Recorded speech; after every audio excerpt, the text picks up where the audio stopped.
పోలీసులపై అనుచిత వ్యాఖ్యలు చేసిన మాజీ సీఎం జగన్పై వివిధ పార్టీల నేతలు తీవ్ర ఆగ్రహం వ్యక్తం చేశారు.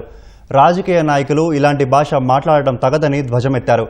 జగన్ వెంటనే పోలీసు వ్యవస్థకు క్షమాపణ చెప్పాలని డిమాండ్ చేశారు.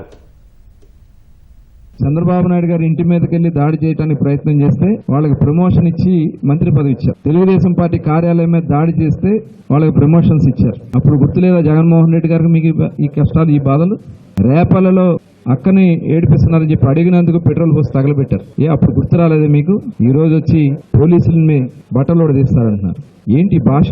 నిన్నొక మాజీ మంత్రి మాట్లాడతాడు, గుంటూరు జిల్లా ఆ పక్కంతా కూడా ఇళ్లలోంచి బయటకు రారు, గుంటూరు జిల్లా అవతలంతా కూడా తలకాయలు ఉండలు అని చెప్పి మాజీ మంత్రి మాట్లాడుతూ ఉన్నారంటే తప్పకుండా వీళ్ళ మీద క్రిమినల్ కేసులు కట్టాలి.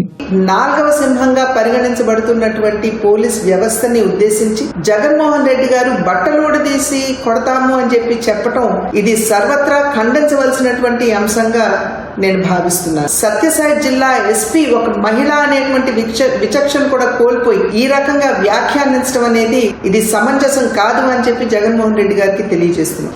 ఆ వ్యవస్థకి ఇవాళ జగన్మోహన్ రెడ్డి గారు క్షమాపణ చెప్పాలని చెప్పి భారతీయ జనతా పార్టీ డిమాండ్ చేస్తుంది. ఈ భాష నుంచి వచ్చింది రాజకీయ నాయకులకి, అందులో పోలీస్ ఆఫీసర్. మీరు అధికారులు ఉన్నప్పుడు పోలీసులు ఉపయోగించుకొని దుర్మార్గాలు చేస్తే ఆ పోలీసు ఇప్పుడు శిక్షణ అనిపిస్తున్నారు. మరి ఇప్పుడు మళ్ళీ మీరు ఇదే పని చేస్తున్నారు. పోలీసులు వాళ్ళు డ్యూటీ వాళ్ళు చేస్తున్నారు. పోలీసులను బెదిరించి మొదలు పెడితే ఆయన ముఖ్యమంత్రి ఉన్నాడు కదా, కరెక్ట్ కాదు. అధికారులను ఇండివిడ్గా పెట్టి ఆ విధంగా మాట్లాడడం అంటే వాళ్ళ మనోధైర్యాన్ని దెబ్బ కొడతారు. ఒకటి కొంతమంది మనోధైర్యాన్ని దెబ్బ కొట్టి ఆగిపోతారు, కొంతమంది తిరగబడతారు. ఇప్పుడు ఒక ఎస్ఐ ఏమంటున్నాడు, చాలా బూతులు మాట్లాడడం మొదలు పెట్టాడు. అట్లాంటి బూతులు మాట్లాడించుకోవడం అవసరం లేదు. అట్లాంటి మాటలు కూడా కరెక్ట్ కాదు నా ఉద్దేశం.